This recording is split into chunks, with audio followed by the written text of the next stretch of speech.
नमस्कार, आपके साथ मैं हूं सबीना तामंग देशमुख। पूरी दुनिया की निगाहें इस वक्त यूक्रेन के मारियोपोल पर टिकी हुई हैं।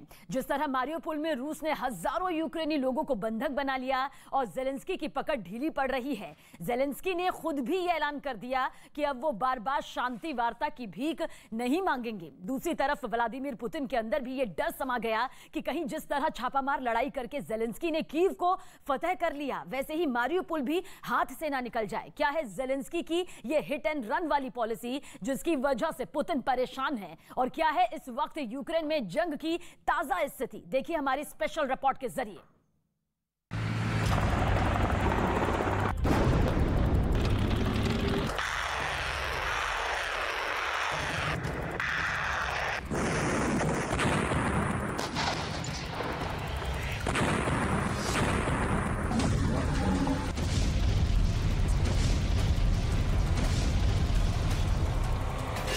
पुतिन कहते हैं सरेंडर कर दो।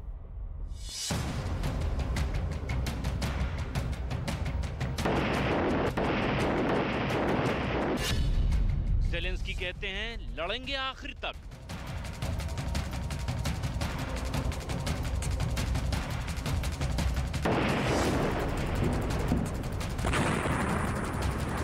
यूक्रेन के घमासान में अब शांति की कोई गुंजाइश नहीं रह गई है।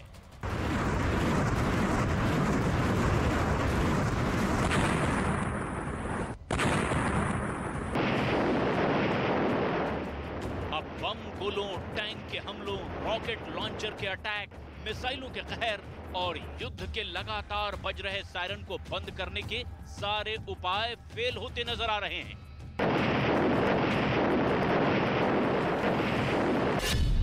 क्योंकि अब पूरी दुनिया की निगाहें मारियोपोल पर टिक गई हैं। अगर रूस ने मारियोपोल को पूरी तरह से घेर लिया और अपने कब्जे में ले लिया तो शांति वार्ता की सारी संभावनाएं हमेशा हमेशा के लिए खत्म हो जाएंगी। ये ऐलान खुद जेलेंस्की ने कर दिया है कि अब शांति की याचना नहीं, रण होगा, भीषण होगा।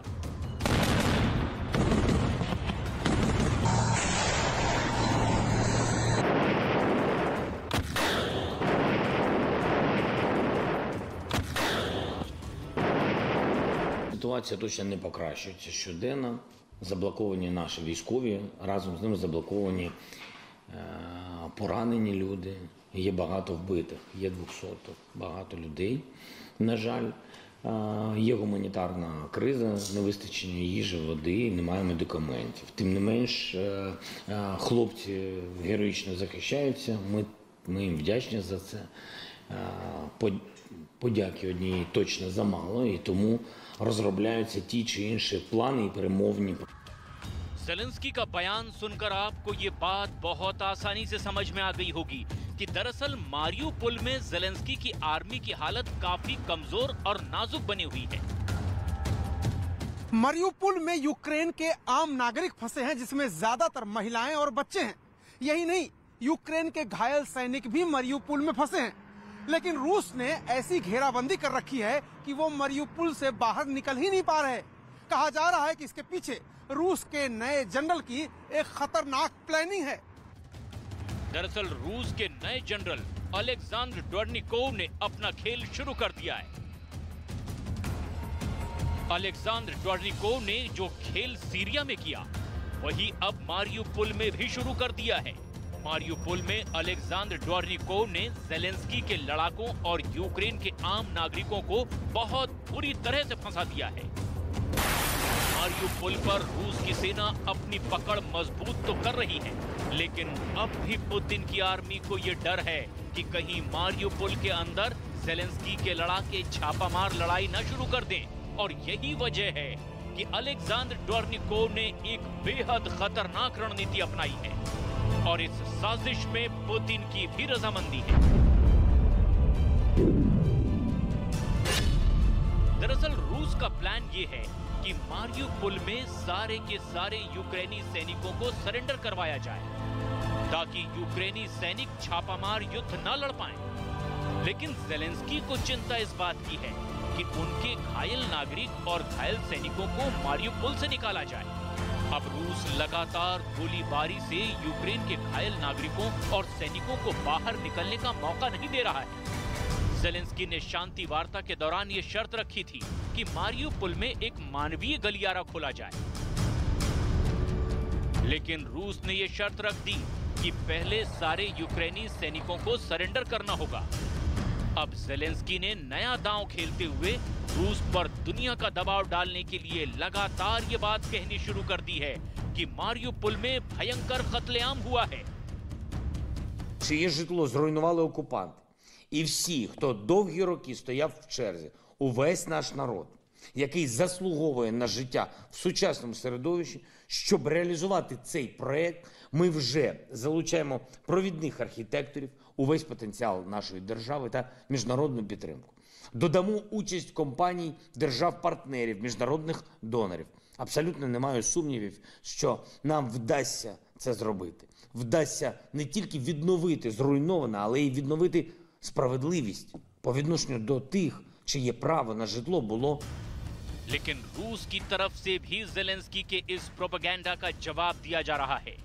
रूस के रक्षा मंत्रालय के प्रवक्ता का कहना है कि ज़ेलेंस्की मरने वालों का आंकड़ा बढ़ा चढ़ाकर बताने में माहिर हैं। На 16 апреля только в Мариуполе потери украинской группировки составили более 4000 человек. Поэтому недавнее заявление Зеленского западным СМИ, что безвозвратные потери украинских военных за время операции составляют якобы 2500–3 тысячи, обычная для него ложь.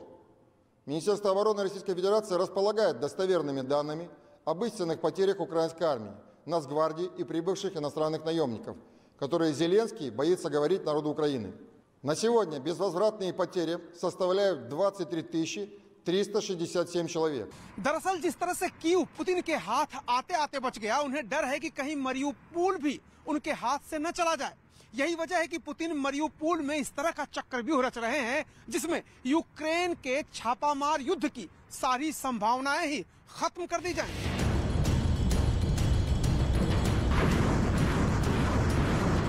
रूस का दावा है कि उसने मारियुपोल के अंदर यूक्रेन के करीब 1000 सैनिकों का सरेंडर करवाया है। जब रूस ने इस वीडियो को एक प्रोपेगेंडा टूल की तरह इस्तेमाल किया, तो जवाब में ज़ेलेंस्की ने एक दूसरा वीडियो रिलीज किया। इस वीडियो में ज़ेलेंस्की ने यूक्रेन के उन बहादुर जनरलों का सम्मान किया जिन्होंने यूक्रेन के अंदर रूस के सैनिकों को पीछे हटने के लिए मजबूर कर दिया। लेकिन मारियुपोल में यूक्रेन के सैनिकों के सरेंडर के बावजूद भी हजारों की संख्या में ज़ेलेंस्की के लड़ाके मौजूद हैं। अब मुश्किल यही है कि अगर इन लड़ाकों ने शहर के अंदर घुस रहे रूसी सैनिकों पर छापामार हमले शुरू कर दिए, तो कीव की तरह मारियुपोल भी रूस के हाथ से फिसल जाएगा। हालांकि रूस की तरफ से ये दावा किया जा रहा है कि अब भी ज़ेलेंस्की के लड़ाके मारियुपोल के अंदर सरेंडर कर रहे हैं। В ходе освобождения Мариуполя сдались уже 1464 украинских военнослужащих. Количество сдающихся ежедневно увеличивается, в том числе избежавших с территории Азовстали. По их свидетельствам, общая численность укрывшихся на Азовстали украинских военнослужащих, нацистов и иностранных наемников не превышает 2500. आत्मसमर्पण करने वालों की संख्या दिन पर दिन बढ़ती जा रही है, जिनमें अज़ोवस्टल क्षेत्र के भागे हुए यूक्रेनी भी शामिल हैं। यूक्रेन इस लड़ाई को बहुत चालाकी से लड़ रहा है। दरअसल छापामार लड़ाई के जरिए ही यूक्रेन ने कीव से रूस को पीछे धकेल दिया।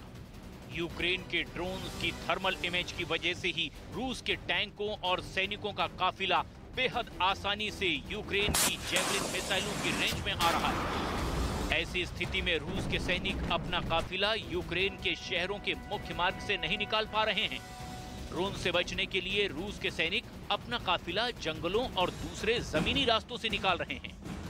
टैंकों और तोपखानों के लिए कंक्रीट की सड़क पर मूव करना आसान होता है, लेकिन जंगल और कच्ची जमीन पर टैंक और तोपखानों के पहिए धंस जाते हैं और काफिले की गति धीमी हो जाती है, जिस पर घात लगाकर यूक्रेन के सैनिक छापामार हमला कर देते हैं।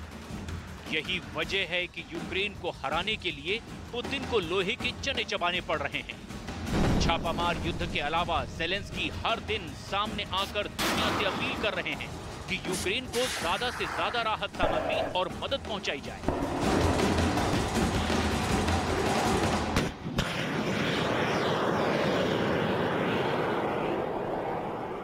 Скажу чесно, довіри до російських перемовників щодо Маріуполя, чесно, немає.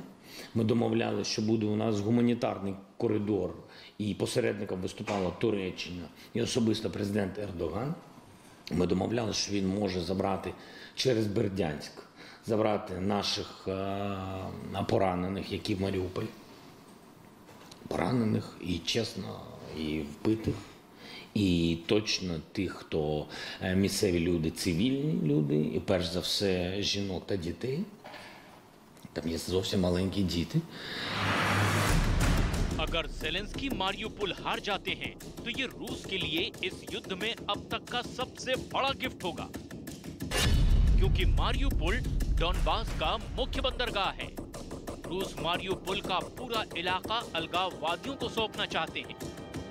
यूक्रेन की राजधानी कीव जीतने का पुतिन का सपना पूरा नहीं हो सका, लिहाजा वो डोनबास इलाके की लड़ाई में कोई कोर कसर नहीं छोड़ना चाहते। इसीलिए पुतिन ने बेलारूस के जरिए डोनबास तक हथियारों की सप्लाई का एक नया रास्ता खोल दिया है। ब्रिटेन के प्रधानमंत्री बोरिस जॉनसन भी लगातार पुतिन पर दबाव बनाने की कोशिश में लगे हुए हैं। ब्रिटेन के रक्षा मंत्रालय ने बेलारूस पर भी आरोप लगाया है कि वो अपनी जमीन से यूक्रेन पर हमला करने के लिए रूस को हथियारों की सप्लाई लाइन दे रहा है। ब्रिटेन की खुफिया रिपोर्ट में कहा गया है कि रूसी सैनिकों ने बेलारूस की सीमा पर भी युद्ध के लिए हथियारों को तैनात करना शुरू कर दिया है। रूसी तोपखाने यहां से यूक्रेनी ठिकानों पर हमला करना जारी रखे हुए हैं। रूस अपनी नई आक्रमण नीति में बेलारूस को मोहरा बना रहा है। नेटो की तरफ से जासूसी करने वाले विमानों ने जो खुफिया जानकारी इकट्ठा की है, उसके मुताबिक यूक्रेन पर हवाई हमलों के लिए बेलारूस का उपयोग स्प्रिंग बोर्ड की तरह किया गया है। और जेलेंस्की को भी इस बात की जानकारी है, लेकिन जेलेंस्की का पलटवार भी जारी है। यूक्रेन की सेना की तरफ से ये दावा किया गया कि उसने बेलारूस से अपने क्षेत्र की ओर दागी गई कई मिसाइलों को मार गिराया है। दूसरी तरफ रूस ने भी यूक्रेन पर बहुत सनसनीखेज आरोप लगाए हैं। रूस के रक्षा मंत्रालय का दावा है कि यूक्रेन की सरकार ने 63 देशों के 6,824 विदेशी भाड़े के सैनिकों को यूक्रेन बुलाया है। यूक्रेन की तरफ से लड़ रहे भाड़े के सैनिकों में से अधिकांश पोलैंड के हैं। पोलैंड के 1,717 सैनिक यूक्रेन की तरफ से लड़ रहे हैं। रूस का आरोप है कि अमेरिका के भी लगभग 1,500 सैनिक यूक्रेन की तरफ से लड़ रहे हैं। रूस का दावा है कि उसने अब तक 1,035 विदेशी भाड़े के सैनिकों को मार गिराया है, लेकिन अब भी यूक्रेन की तरफ से 4,877 भाड़े के विदेशी सैनिक लड़ रहे हैं। ये लड़ाई किस तरह से विश्व युद्ध में तब्दील हो सकती है, ये इस बात से भी आप समझ सकते हैं कि इटली ने रूस को अपने बंदरगाह पर जहाज खड़ा करने से मना कर दिया है। यूरोपियन यूनियन से मिले निर्देश के बाद इटली ने रूस से स्पष्ट कह दिया है कि अब उसके जंगी जहाज इटली के बंदरगाह पे खड़े नहीं हो सकते। यही नहीं, इटली ने यह भी कहा है कि जितने भी जहाज रूस के इटली के बंदरगाहों पर खड़े हैं, उन्हें वो अपने देश रूस जल्द से जल्द वापस ले जाए। हालात दिन ब दिन बिगड़ते चले जा रहे हैं। रूस का दावा है कि उसने करीब 9 लाख शरणार्थियों को सीमा पार करवाया। सवाल ये है कि आखिर पहले ही नाजुक दौर से गुजर रही दुनिया की अर्थव्यवस्था लाखों शरणार्थियों का बोझ आखिर कैसे उठा पाएगी?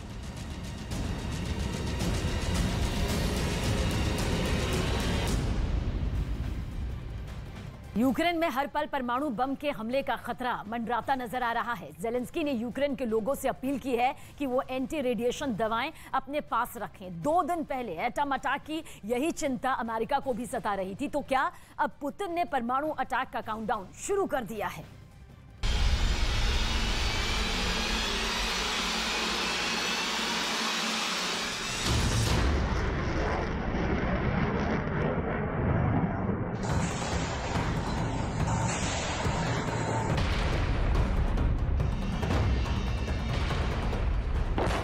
कीव अभी और दहकेगा।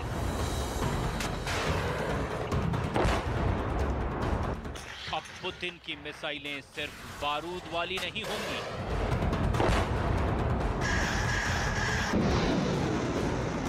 अब पुतिन जेलेंस्की को परमाणु बम से जलाएंगे।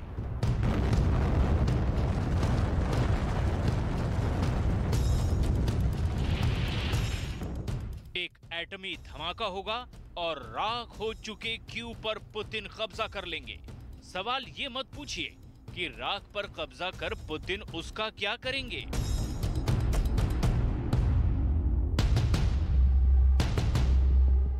यूक्रेन की जनता की जान बचाने की ज़ेलेंस्की की चिंता किसी काम नहीं आ रही। पूरी दुनिया के शांति दूतों के तोते उड़ गए हैं। पुतिन इनकी एक नहीं सुन रहे और हर भागते घंटे के बाद ये तस्वीर और साफ होती जा रही है कि पुतिन यूक्रेन पर परमाणु बम गिराएंगे। रूस के मुकाबले मुट्ठी भर फौज लेकर लड़ते ज़ेलेंस्की की बातों को नजरअंदाज करना उस बिल्ली की माफिक होगा जो मुश्किल के वक्त आंख मूंद लेती है कि मुश्किल टल जाएगी। लिहाजा आज यूक्रेन के राष्ट्रपति व्लादिमीर ज़ेलेंस्की को बहुत गौर से सुनना चाहिए। हमें उस पल का इंतजार नहीं करना चाहिए जब रूस परमाणु हथियारों का इस्तेमाल करने का फैसला करे। इसके लिए हमें पहले से तैयारी करनी चाहिए। वो किसी भी हथियार का इस्तेमाल कर सकते हैं और इसको लेकर पूरी तरह से आश्वस्त हूँ। एंटी रेडिएशन मेडिसिन और हवाई हमले से बचने शेल्टर्स की जरूरत होगी। ज़ेलेंस्की ब्रिटेन और अमेरिका दोनों को बार बार ये बताते रहे हैं कि पुतिन किस हद तक जा सकते हैं। बावजूद इसके ब्रिटेन, अमेरिका या यूरोपीय देश उनके साथ खुलकर खड़े नहीं हो रहे हैं। ऐसे में पुतिन की एटम बम चलाने की इच्छा और प्रबल होती जा रही है। हम आपको बताते हैं कि वो कौन सी बातें हैं, वो कौन से कदम हैं जिसकी वजह से ऐसा लगता है कि पुतिन यूक्रेन पर परमाणु बम का हमला कर सकते हैं। भले ही ये हमले छोटे परमाणु हथियारों से हों, लेकिन इससे निकली तबाही यूक्रेन को और ज्यादा बर्बाद कर देगी। मादरे वतन को महफूज रखने की ये चिंता उस ज़ेलेंस्की की है जिसकी अपील को दुनिया ने अब तक ठुकराया ही है।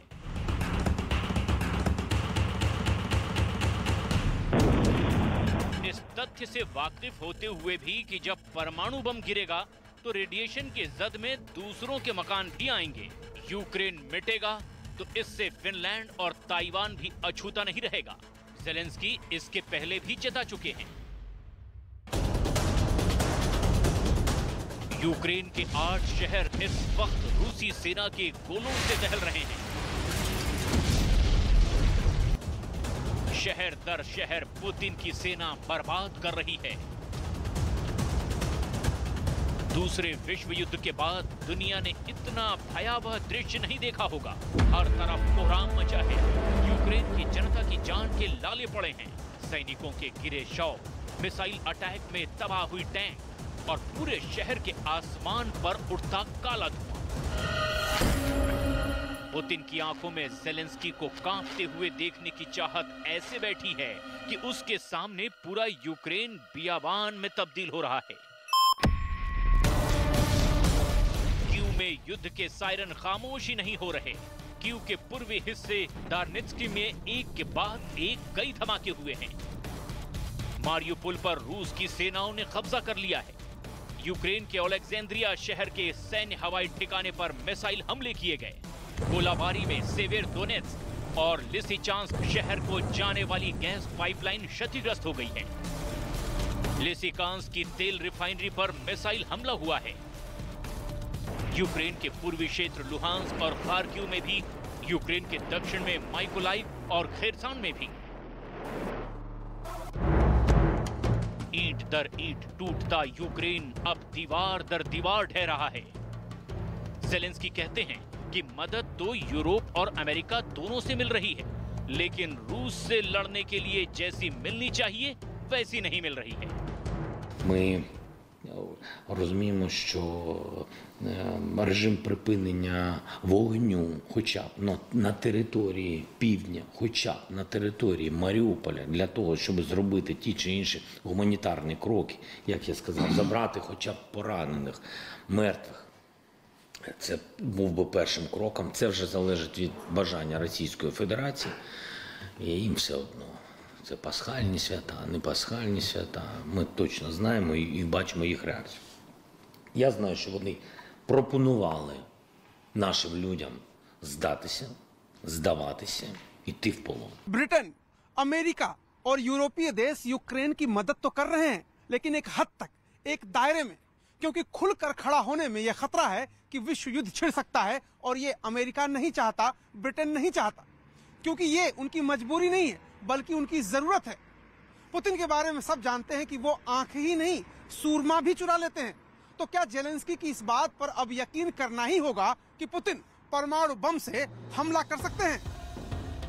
परमाणु बम वाली ताकत के प्रदर्शन के पीछे एक नहीं कई फैक्टर्स एक साथ काम करते हैं। पुतिन जैसे लीडर ही इस तरह के फैसले भी करते हैं, क्योंकि ना तो युद्ध हर दिन लड़ा जाता है, ना आखिरी वक्त तक युद्ध भूमि में इंतजार किया जाता है।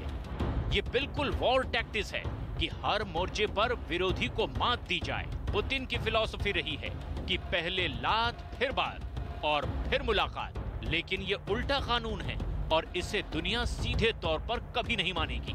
शायद यही वजह है कि यूक्रेन के हथियार भले ही रूसी सेना के सामने नाकाम हो रहे हों, लेकिन यूक्रेन की सेना का जज्बा और हौसला अब भी बाकी है, और इसे तोड़ने के लिए पुतिन एटम बम का इस्तेमाल करने से भी गुरेज नहीं करेंगे।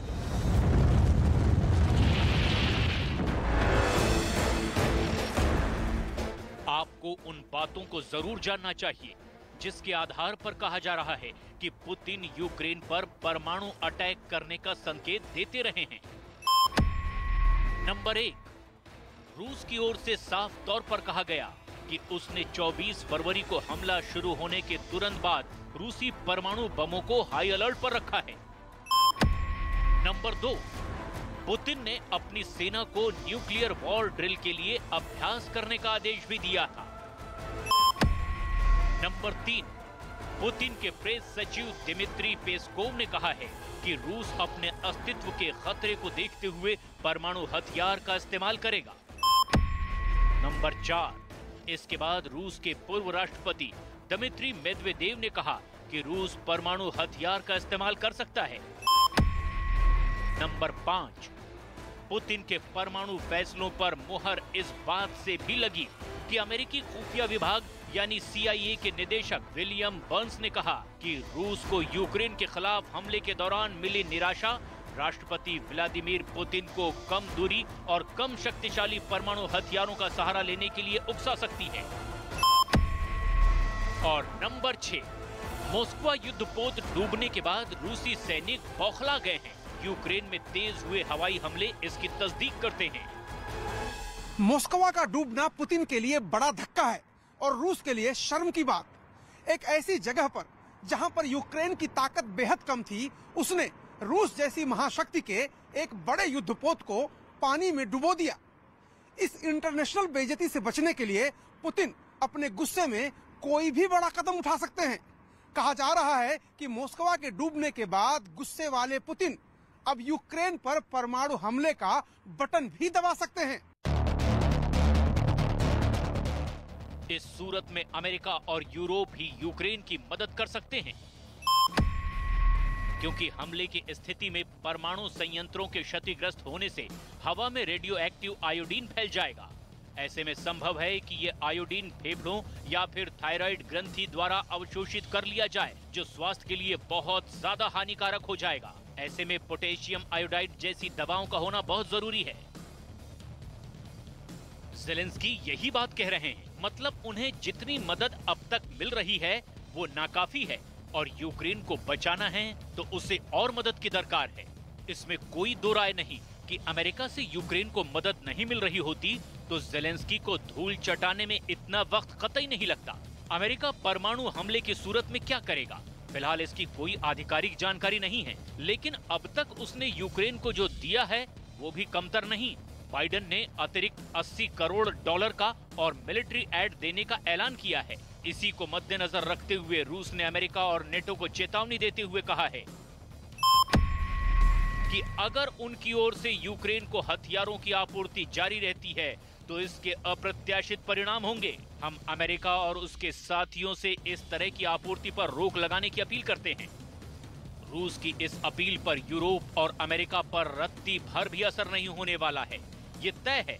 लिहाजा पुतिन के पास मौके ही मौके हैं, जितना चाहें यूक्रेन पर भारी और तेज हमले करें। यूक्रेन के साथ पुतिन अब तक तो परंपरागत युद्ध ही लड़ रहे हैं। उनके टैंक, उनके युद्धक विमान यूक्रेन के शहरों को एक के बाद एक बर्बाद कर रहे हैं। लेकिन शायद आगे ऐसा न हो, शायद परमाणु बम से हमला कर दे पुतिन। ऐसी परिस्थिति से बचने के लिए ही जेलेंस्की अपने नागरिकों को एंटी रेडिएशन दवा लेकर रखने की सलाह दे रहे हैं। लेकिन बड़ा सवाल यह है कि डर और खौफ के इस साए में यूक्रेन के लोग कब तक रहेंगे, क्योंकि युद्ध जितना लंबा खिंचता है, यूक्रेन के जीतने की उम्मीद उतनी ही कम होती जाती है। पुतिन की सेना जो फ्रंट पर है वो अपना काम तो कर रही है, लेकिन यूक्रेन को दूसरे देशों से मिल रही मदद इतनी तेज है कि रूस के तेजी वाले हमले उनके सामने फीके पड़ रहे हैं। Российскими средствами противовоздушной обороны в районе Одессы сбит в воздухе украинский военно-транспортный самолет, доставлявший крупную партию вооружения, поставленного Украине западными странами. पश्चिमी देशों के प्रतिबंध के जवाब में रूस भी कड़े एक्शन ले रहा है। ब्रिटेन के पीएम बोरिस जॉनसन और विदेश सचिव लिज ट्रस समेत 10 ब्रिटिश डिप्लोमेट्स पर बैन लगा दिया गया है। अब ये लोग रूस में एंट्री नहीं कर पाएंगे। दूसरी तरफ नेटो और यूरोपियन यूनियन भी रूस पर और कड़े प्रतिबंध लगाने की तैयारी कर रहा है। इसके लिए रूस के साथ डिफेंस, फाइनेंस और व्यापार के क्षेत्र में कूटनीतिक रिश्तों को लेकर अब नए सिरे से खाका तैयार किया जा रहा है। लेकिन ये जंग के दौरान होने वाली रूटीन बातों की तरह है, जिसका युद्ध के पहले ही पुतिन मोलभाव लगा चुके हैं। पते की बात तो ये है कि रूस के सामने अब युद्ध खत्म करने का चैलेंज है, तो क्या परमाणु बम गिराना ही विकल्प है? ज़ेलेंस्की की सलाह पर पूरा यूक्रेन ही क्यों ना एटमी रिएक्शन के खिलाफ दवा खरीद ले, लेकिन एटम अटैक हुआ तो ये दवाएं भी 100% कारगर नहीं रह पाएंगी। लिहाजा दुनिया को पुतिन और ज़ेलेंस्की के बीच सुलह करानी ही होगी, शर्तें भले ही एक नहीं कई हों।